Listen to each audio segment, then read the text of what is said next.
The dust tasted of grit and despair. It coated Ilara's tongue, settled in the folds of her worn dress, and mingled with the sweat on her brow, turning it to a thin, miserable paste. The sun was a hammer, beating down on the raw, splintered platform where she stood. Around her, the town of Redemption festered in the heat, a chaotic collection of tents and half-built storefronts thrown up along the advancing scar of the railroad. Men with hard eyes and callous hands milled about, their gazes sliding over her with the same calculating indifference they might give a horse or a mule. She was property. Less than property, she was a burden being auctioned off. Mr. Thornton, the railroad agent, stood beside her, his voice a slick, oily thing that defied the dry air. He held up a sheaf of papers, the contract of indenture that had bound her father, and now, after his death in a rockslide, bound her. A strong back, ladies and gentlemen, he lied, his lips curling into a sneer. But a hearty appetite. Let's be honest about the merchandise, he gestured to her form, his hand waving dismissively. The crowd chuckled, a low, cruel sound. We'll start the bidding low for the fat girl. Who will take this unfortunate asset off the company's hands? Ilara flinched as if struck. The name was a stone, thrown with practiced aim. It found the softest, most wounded part of her. She squeezed her eyes shut, willing herself away from this dusty clearing, away from the leering faces and the merciless sun. She tried to retreat into the quiet place in her mind, the place where her mother's songs still echoed, but Thornton's voice kept dragging her back. The bids were paltry, insulting. A few dollars, a sack of flour. Each offer was another layer of humiliation. She felt herself shrinking, becoming smaller and smaller on that wretched crate, until she was nothing but a core of silent, burning shame. From the edge of the crowd, a shadow detached itself. Silas had not meant to stop. He had come down from his mountain for salt, flour, and rifle cartridges, a journey he made only twice a year. The noise and stench of the burgeoning railroad town were an assault on his senses, a violation of the clean, quiet world he inhabited. He preferred the company of pines and stone to that of men. Men were a currency of pain, a constant reminder of all he had lost. He had been about to turn his mule toward the general store when the agent's voice had cut through the din. The fat girl. The words landed in Silas's gut like a physical blow. He froze, his hand tightening on the mule's lead rope. His gaze was drawn to the platform, to the girl standing there, her shoulders slumped in defeat, her head bowed as if awaiting a headsman's axe. She was not his daughter. His little Lily had been small and quick, a flash of sunlight with hair the color of corn silk. This girl was older, her frame fuller, her hair a dark, tangled brown. But in her posture, in the crushing weight of public shame forced upon her, he saw an echo. He saw the vulnerability he had failed to protect once before. A ghost whispered in his ear, the memory of a winter's day, of a small body growing cold, of a wife's scream that had shattered the silence of their valley forever. He had built walls of solitude and silence around that memory, stone by stone, year by year. He had become a mountain man, a recluse, a creature of the high, lonely places where grief could be borne in private. Now, this man, this Thornton with his polished boots and cruel tongue, was taking a hammer to those walls. The sound of bidding, the laughter, the sight of a coarse-looking man with yellowed teeth stepping forward with a victorious grin, it was all kindling on a fire that had smoldered in Silas for a decade. He did not think. He only acted. The protective instinct, long dormant and buried under an avalanche of sorrow, roared to life. It was a physical force, propelling him forward. The crowd, sensing the shift in the atmosphere, the sudden arrival of a predator in their midst, parted before him. He was a large man, made larger by his buckskins and the untamed length of his hair and beard. His eyes, the color of a winter sky, were fixed on Thornton. "Stop!" The word was a crack of thunder in the hot, still air. It was not a plea, it was a command. Silence fell, thick and immediate. Even the blacksmith's hammer, a constant rhythm in the town, paused. Every eye turned to him. Thornton, startled, lowered his gavel. Silas's voice was rough from disuse, like stones grinding together. "I'll buy the fat girl."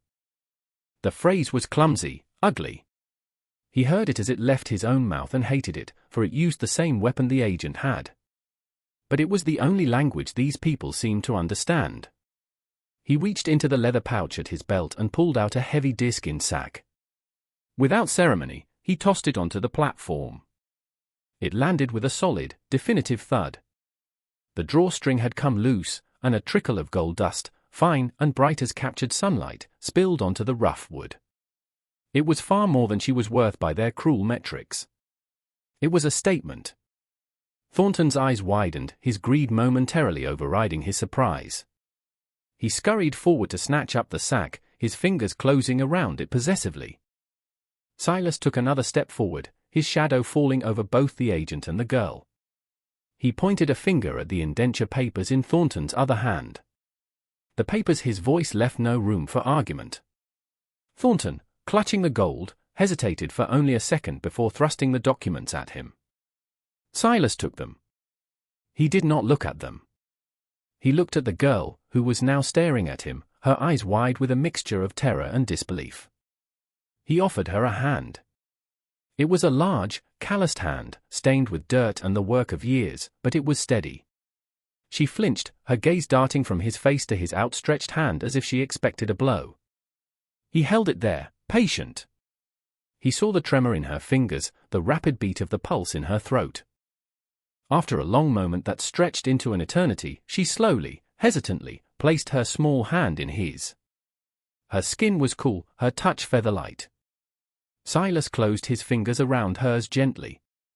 "She's with me," he said to the silent, watching crowd. Then he turned and, without a backward glance, led her away from the platform, away from the town, toward the looming shadow of the mountain that was his home. The journey was a silent ordeal. Ilara followed the big man, her heart a frantic bird trapped in her chest. Each step took her further from the familiar misery of the railroad camp and deeper into an unknown wilderness. She had traded one master for another, and this one was a giant, a savage from the mountains who had bought her like a sack of grain. What did he want from her? The question screamed in her mind, but she dared not ask it. Fear was a gag in her throat. He walked with a long, ground-eating stride, yet he seemed mindful of her shorter legs, pausing on the steeper parts of the trail to let her catch her breath. He never spoke. The silence was unnerving, broken only by the crunch of their boots on the rocky path, the sigh of the wind through the pines, and her own ragged breathing. The air grew cooler as they climbed, the scent of dust replaced by the clean, sharp fragrance of evergreen and damp earth. The world of men fell away below them, a distant, hazy smudge. Silas was acutely aware of the small, trembling woman trailing behind him. He could feel her fear as if it were a living thing, a cold mist clinging to her. He didn't know how to soothe it. Words were not his tools, they were clumsy, foreign objects in his hands. For 10 years, his only conversations had been with the wind and the snow. How did one speak to a person full of terror? He settled for what he knew, simple, practical action. He would provide safety. The rest was beyond him. They reached his cabin just as the sun began to dip behind the jagged peaks, painting the sky in fiery strokes of orange and purple. It was a small, sturdy structure of hewn logs, chinked with mud and moss, a curl of smoke rising from its stone chimney. It looked as if it had grown from the mountainside itself. A stack of firewood stood neatly against one wall, and a small, well-tended vegetable patch lay nearby. Everything about the place spoke of order and solitude. He pushed the heavy plank door open and stood aside, gesturing for her to enter. Ilara hesitated on the threshold, peering into the dim interior. The cabin consisted of a single room. A stone hearth dominated one wall, a low fire crackling within, casting dancing shadows. There was a rough-hewn table with 2 stools, shelves holding a few tin plates and jars, and in the far corner, a simple bed frame covered with a thick bearskin. It was sparse, but it was clean and, after the oppressive heat of the day, blessedly warm. Silas entered behind her, his bulk seeming to fill the small space. He pointed to the bed. "Yours," he grunted. He then moved to the hearth, ladling stew from a black iron pot into a wooden bowl. He placed it on the table, along with a chunk of dark bread and a dipper of fresh water. He did not look at her as he did it. He backed away, moving to the other side of the room and sitting on the floor with his back against the wall, as far from her as he could get. Ilara watched his every move, her muscles tensed. He had given her the only bed. He had given her food. He had made no demands, had not even met her eye. This was not the behavior of the masters she had known. Cautiously, she approached the table. The smell of the stew, rich with meat and herbs, made her stomach ache with a hunger she hadn't realized was so profound. She sat on the stool and picked up the spoon. Her hand trembled so much she could barely guide it to her mouth. She ate, each spoonful a small victory over her fear. Days passed in a similar, quiet rhythm. Silas would rise before dawn and leave the cabin. He would return hours later with firewood, or a rabbit for the pot, or a pail of water from the spring. He never spoke unless necessary, his communications reduced to single words or gestures. Food, water, a blanket, he slept on the floor by the hearth, a silent guardian in the darkness. He created a space of safety for her, a circle of non-aggression that was entirely new to her experience. Slowly, the tight knot of fear in Ilara's chest began to loosen. She started to truly see the cabin, to notice the small details. The precise way he stacked the firewood, the worn smoothness of the wooden spoon he had carved, the way the morning light filtered through the single, small window. One afternoon, while he was out, her eyes fell upon a small object on the rough mantelpiece above the hearth. It was a bird, carved from a piece of pale wood, its wings half spread as if about to take flight. It was the only decorative thing in the entire cabin, a small piece of artistry in a world of stark function. She reached out and touched it. The wood was worn smooth, polished by countless touches. As her fingers traced its delicate shape, she felt a profound sense of sadness emanating from it, a silent, enduring grief. The door creaked open, and she snatched her hand back as if burned. Silas stood there, a brace of squirrels in his hand. His gaze followed hers to the bird on the mantel. For a fleeting second, his stoic mask cracked. A spasm of raw pain tightened his jaw and darkened his eyes. It was there and then gone, the wall of indifference slamming back into place, but Ilara had seen it. She had seen the ghost that haunted him. One morning, Silas took his rifle and a pack, indicating he would be gone for the day to hunt. Ilara watched him disappear into the trees, a strange sense of unease settling over her. The solitude of the cabin, which had begun to feel like a sanctuary, now felt precarious. The silence was no longer peaceful, it was watchful. Her fears were realized in the early afternoon. The sound of a horse laboring up the trail sent a jolt of alarm through her. It was not Silas's slow, steady mule. This was a rider, urgent and angry. She ran to the window and peered out. Her blood ran cold. It was Mr. Thornton, his face a blotchy red mask of fury. He swung down from his horse and stomped toward the cabin door. "Girl," he bellowed, hammering on the wood with his fist. "I know you're in there. This isn't over." Ilara scrambled back, pressing herself into the far corner of the cabin, her heart pounding against her ribs. She didn't answer. The door rattled in its frame as he tried the latch. It was barred from the inside. "That savage cheated me," Thornton yelled, his voice muffled by the thick logs. "The paperwork wasn't filed with the territorial marshal.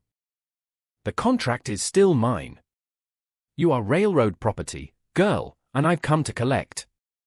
He kicked the door, and the bar shuddered. "You can hide behind your beast, but I'll be back with the law. We'll see how tough he is in irons."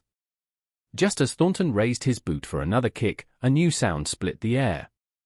It was the click of a rifle hammer being pulled back, loud and final in the mountain quiet. Thornton froze. He turned slowly.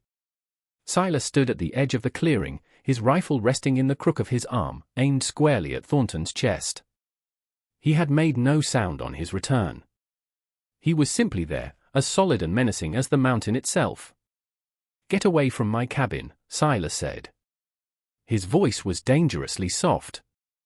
Thornton's bluster evaporated in the face of such cold lethality. He saw no anger in Silas's eyes, no emotion at all. He saw a man who would pull the trigger as easily as he would breathe. This ain't settled, you hear me? Thornton stammered, backing away toward his horse. I have the law on my side. I'll be back. He fumbled with the reins, scrambled into the saddle, and spurred his horse back down the trail, disappearing into the trees. Silas lowered his rifle but did not move until the sound of the hoofbeats had completely faded. He walked to the cabin and tapped lightly on the door. Ilara. He's gone. She slid the bar back and opened the door, her face pale, her body trembling. He saw the terror in her eyes and felt a familiar, crushing sense of failure. He had brought her to his sanctuary, but the world had followed them. The mountain was not high enough to keep the wolves at bay. He looked at her, then at the vast, uncaring wilderness around them. He could not just hide her. Thornton was right about one thing: he would use the law, twisted as it was, as his weapon. And Silas could not fight the law with a rifle. He made a decision. It went against every instinct he had cultivated for a decade. He had to go back down. He had to face the world of men. Pack a few things, he said, his voice quiet. We're going to town. The journey back down the mountain was heavier than the one up. The fragile trust that had begun to form between them was now overshadowed by the returning threat. Silas felt the weight of his responsibility. It was no longer enough to offer a roof and a bowl of stew. He had to fight for her, and he had no idea how. He led her not to the main, chaotic street of redemption, but to a small, neat house on the edge of town, one with whitewashed walls and a garden full of late-blooming flowers. An older woman was sweeping the porch, her movements deft and efficient. She had graying hair pulled back in a severe bun and eyes that missed nothing. This was Martha, the town's former schoolteacher, a widow whose husband had been one of the few honest men Silas had ever known. Martha looked up as they approached, her gaze taking in Silas's grim face and Ilara's frightened one. She set her broom aside. Silas, she said, her voice calm and steady. It has been a long time. It seems you've brought trouble with you. I need help, Martha, Silas said simply. She nodded, her eyes softening as she looked at Ilara. Bring her inside. There's tea on the stove. Inside Martha's home, surrounded by books and the scent of dried lavender, Ilara felt a different kind of safety. It was not the wild, silent protection of the mountain, but a warmth of civilization, of order and intelligence. Martha listened, her hands wrapped around her teacup, as Silas explained the situation in his clipped, sparse sentences. Then, she turned to Ilara. Tell me your side of it, child, she said gently. From the beginning. Hesitantly at first, then with growing confidence under Martha's patient gaze, Ilara told her story. She spoke of her father's debt, of Thornton's cruelty after his death, of the public auction. And then, she revealed something more. He does it to everyone, she whispered, her voice gaining strength with the injustice of it all. The families of men who get hurt or die. He changes the numbers. He says they owe more than they do. I saw his books once, when I was cleaning his office. Silas and Martha exchanged a look. Books? Martha prompted. 2 sets of them, Ilara confirmed, her eyes bright with the memory. One for the railroad inspectors, all neat and proper. And another one, a small, black leather ledger. He keeps it locked in the bottom drawer of his desk. That's where he writes down the real numbers. The extra money he takes, the contracts he sells for his own profit. My father's name is in that book. I saw it. A silence settled over the room. This was it. Not just a matter of one man's word against another's, but tangible proof. A weapon they could use. The problem, Martha said, her brow furrowed, is getting that ledger. His office is next to the marshal's, and Thornton has the law in his pocket for now. And he will be back soon, Silas added, his gaze distant. He gave his word on that. Martha stood up, her posture radiating a sudden resolve. Then we don't have much time. Silas, you can't win this with silence and intimidation. You have to win the town. These people are afraid of Thornton, but they are decent at heart. They just need a reason to be brave. She looked at him, her expression firm. And you have to be the one to give it to them. The task was more daunting to Silas than tracking a grizzly in a blizzard. Talking to people. Persuading them. It was a language he no longer spoke. But as he looked at Ilara, who was watching him with a fragile, hopeful expression, he knew he had to try. For her. He gave Martha a stiff, single nod. Martha's strategy was direct. People listen to those they trust, she explained. The blacksmith, Samuel. His wife buys my bread. The shopkeeper, Mr. Harris. He respected your father. Start with them. Silas began with Samuel the blacksmith. He found him at his forge, the air thick with the smell of hot iron and coal smoke. Samuel was a bull of a man, his arms corded with muscle, his face perpetually smudged with soot. He greeted Silas with a wary grunt. Heard you caused a stir, Samuel said, not pausing in his work, his hammer falling in a steady, powerful rhythm. Bought Thornton's contract girl. Silas stood his ground, letting the noise of the forge fill the silence.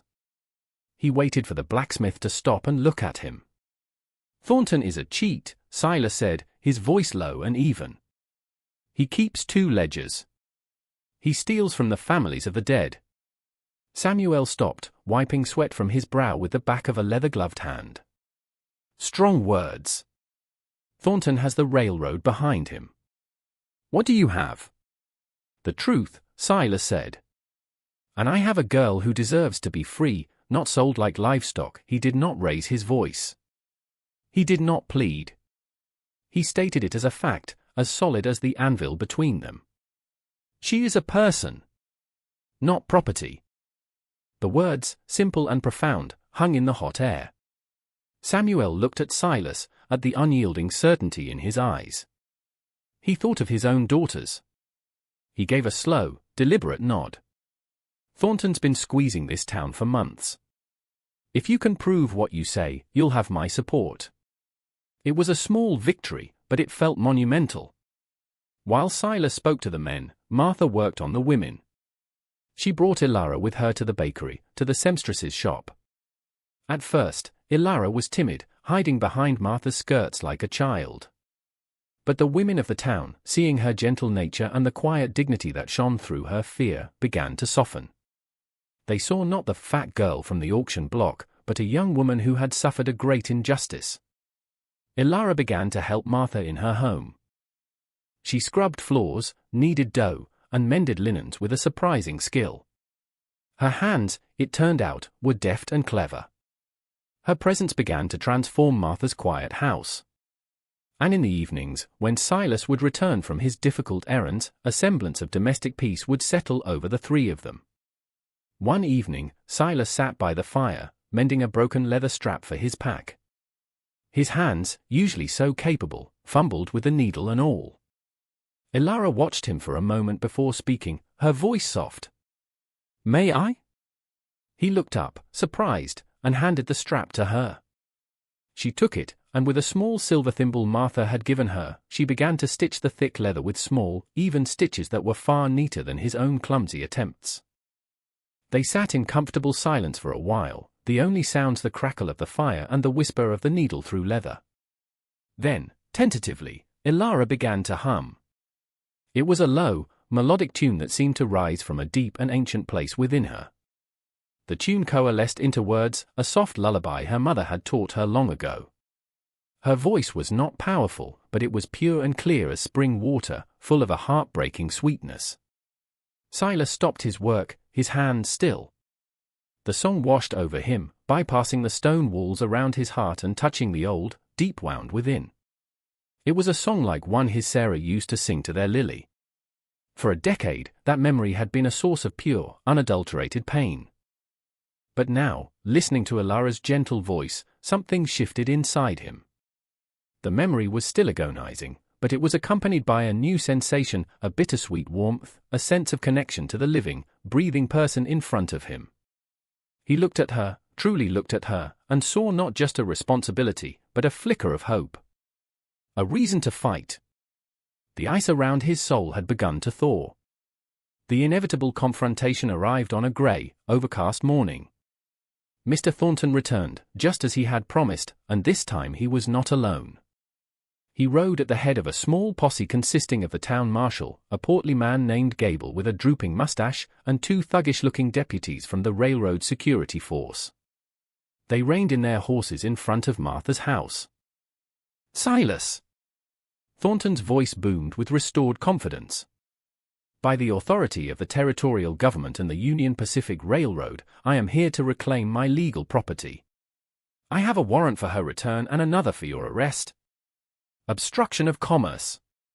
Silas appeared on the porch, Ilara and Martha right behind him. He stood, calm and immovable, his hands empty. He was not meeting this threat with violence. He was meeting it with the will of the community he had painstakingly courted. "This isn't a matter for threats in the street, Thornton," Martha called out, her voice sharp and clear. "If you believe you have a legal claim, let the town hear it. A public hearing. In the meeting hall. Let everyone see your papers and hear your case." Thornton sneered, but he saw the faces peering from windows up and down the street. He saw Samuel the blacksmith step out of his shop, a heavy hammer still in his hand. He saw the baker and his wife standing in their doorway. A public hearing would be a chance to cement his authority, to humiliate the mountain man in front of everyone. "Fine," he spat. "An hour. Let the whole town see justice done." The meeting hall, which doubled as a saloon, was packed. The air was thick with the smell of sawdust, stale beer, and nervous sweat. Thornton stood at the front, flanked by his deputies, a smug look on his face. Marshal Gable stood nervously between the 2 factions, clearly uncomfortable. Silas, Ilara, and Martha took a place on the other side. Thornton began, laying his papers out on a table for all to see. He spoke in slick, legalistic terms, citing clauses of indenture, territorial statutes, and railroad bylaws. He painted Silas as a wild, lawless savage who had stolen company property and threatened a respected agent. "The law is clear," he concluded, his voice ringing with false righteousness. "This girl, Ilara, belongs to the railroad, and by extension, to me, until her father's debt is paid.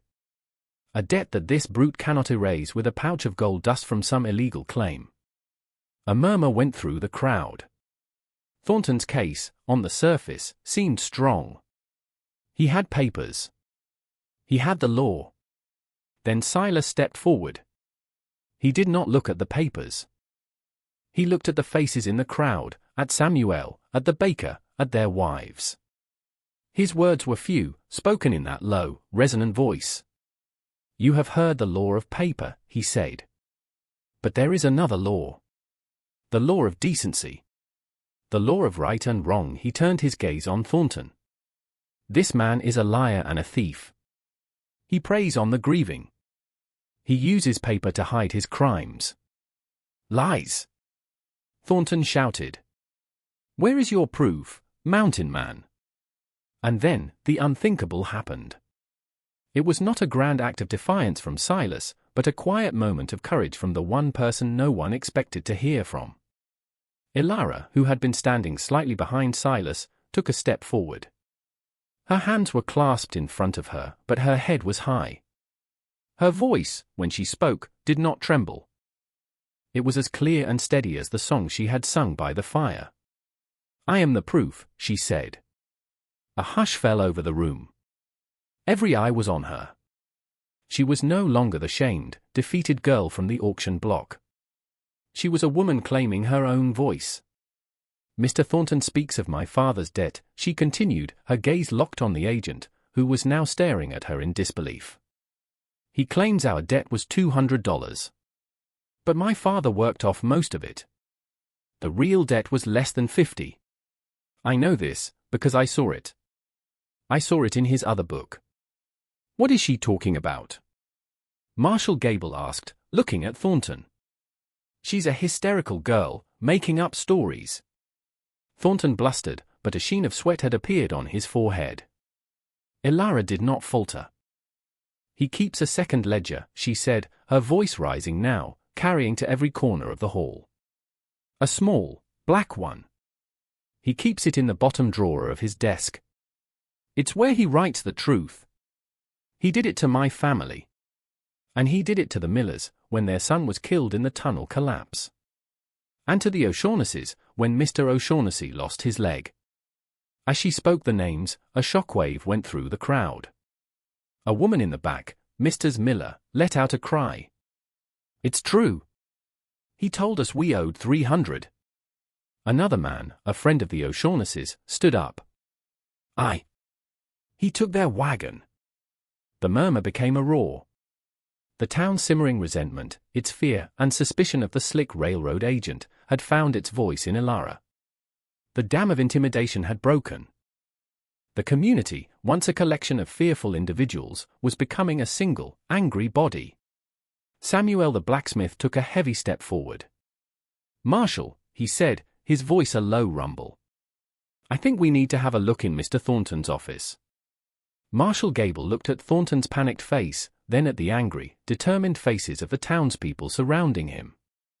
He saw the truth of the matter, and he saw which way the wind was blowing. The community conscience had made its decision. He straightened his shoulders and turned to his deputies, the town deputies, not the railroad men. "Secure Mr. Thornton's office," he commanded. "Find me that ledger." Thornton's face went white. He made a move toward the door, but the blacksmith and two other large men silently blocked his path. His authority, built on a foundation of paper and fear, had crumbled to dust in a matter of moments. He was trapped. The defeat of Mr. Thornton was as swift as it was total. The marshal's deputies, accompanied by a small committee of stern-faced townspeople, marched to the railroad office. They returned less than 10 minutes later. One of the deputies carried a small, black leather-bound ledger. He handed it to Marshal Gable, who opened it in the center of the crowded hall. The room was silent as the marshal read aloud. He read Ilara's family name and the true, smaller debt beside it. He read the Miller's name, and the O'Shaughnessy's. With each entry, a collective gasp or a muttered curse rose from the crowd. The book was a meticulous record of Thornton's greed and cruelty. It was his complete undoing. Marshal Gable closed the ledger with a snap. He looked at Thornton, his expression one of pure disgust. "Mr. Thornton," he said, his voice ringing with official finality, "you are under arrest for fraud, extortion, and theft." He nodded to his deputies, who seized the sputtering, defeated agent and led him away. The railroad security men, seeing their employer disgraced and outnumbered, quietly slipped out of the hall. The marshal then took Ilara's indenture contract. In front of the entire town, he tore the papers in half, and then in half again, letting the pieces flutter to the floor. "By the authority of this town," he declared, "this contract is null and void. You are a free woman, miss." A cheer went up through the hall. People crowded around Ilara and Silas, clapping them on the back, offering words of thanks and support. Mrs. Miller, her eyes wet with tears, embraced Ilara. "Thank you, child," she whispered. "You gave us all courage today." In the quiet aftermath, after the crowd had dispersed and the hall had emptied, the three of them, Silas, Ilara, and Martha, stood in the fading light. Silas turned to Ilara. The fight was over. She was free. He assumed she would want to leave redemption, to find a new life somewhere far away from the railroad and the memories of her ordeal. He reached into his pouch and pulled out the rest of his gold dust. "This will help you start somewhere new," he said, his voice gruff, trying to mask the strange hollowness he felt at the thought of her departure. Ilara looked at the gold in his hand, then up at his face. She did not take it. Her gaze drifted past him, through the open doorway, to the great, dark shape of the mountain that loomed over the town.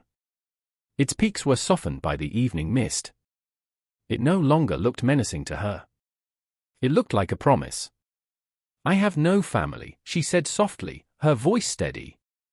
"And I have no desire to find another railroad town." She met his eyes, and her own were clear and certain. "But for the first time in a very long time, I feel like I have a home." She paused, took a breath, and spoke the words that would remake his world. "I want to go back. With you." Silas stared at her, stunned. The entire purpose of his actions had been to set her free, to let her fly away. He had never imagined she would choose to stay. He had been a protector, a guardian driven by the ghosts of his past.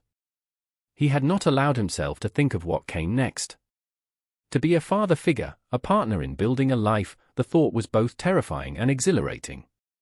He looked at her standing there, so small yet so strong, a survivor who had found her voice and used it to save not only herself but an entire community.